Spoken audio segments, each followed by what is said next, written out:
So guys, we've all got children. Do they buy now? Do they wait? What's the market going to do? The market, if you're in there for 10 years, you're going to be cushioned now. It's only if you have a forced sale that there might be an issue. History has always taught us that you make money on property and we don't perceive prices are going to drop significantly, so I'd be saying to mine, buy.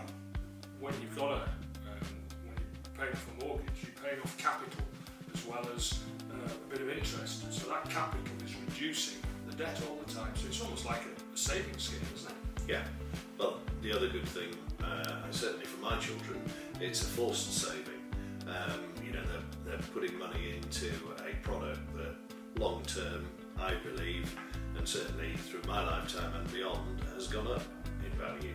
There are always blips, there are always times, and 30 odd years, and you slightly longer than me in the business, wouldn't a crystal ball have been a valuable tool? Buying Harrogate, no one's ever lost money over time.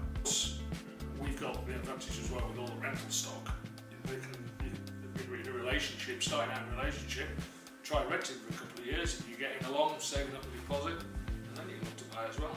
We are based in Harrogate, so therefore the centre of our universe, as it were, is based in Harrogate. However, the good thing is we cover quite a large area.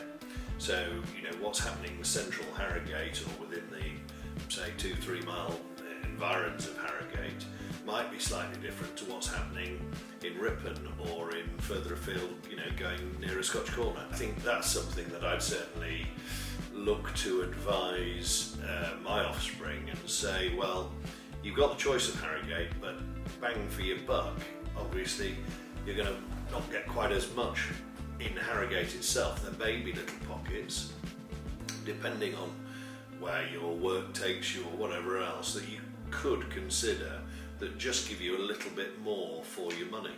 Not that Harrogate's not a sound investment, we all know it is, but when particularly being a first-time buyer, finance is often the tricky one.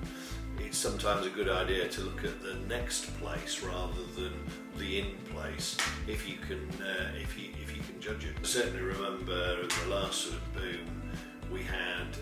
I saw prices in the Selby area lift by something ridiculous in 1 year. The market was going silly anyway, but where the rest of the region did 10%, it did 20-25%, because people said, well, if I just move 5 miles more this way, I get far more than I'm getting here. How many times have the three of us talked about Borough Bridge?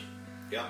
Over however many years, and how it used to be not quite a poor relation, but just sort of out there on a limb, but now you drive up and down the high street, it's thriving, isn't it? A lot of house building there, there's a big Morrison's, that's a classic example of what you've just said. Pick the next place if you can, because places such as Borough Bridge have all the links that you need. You're on the A1, you can get everywhere very quickly.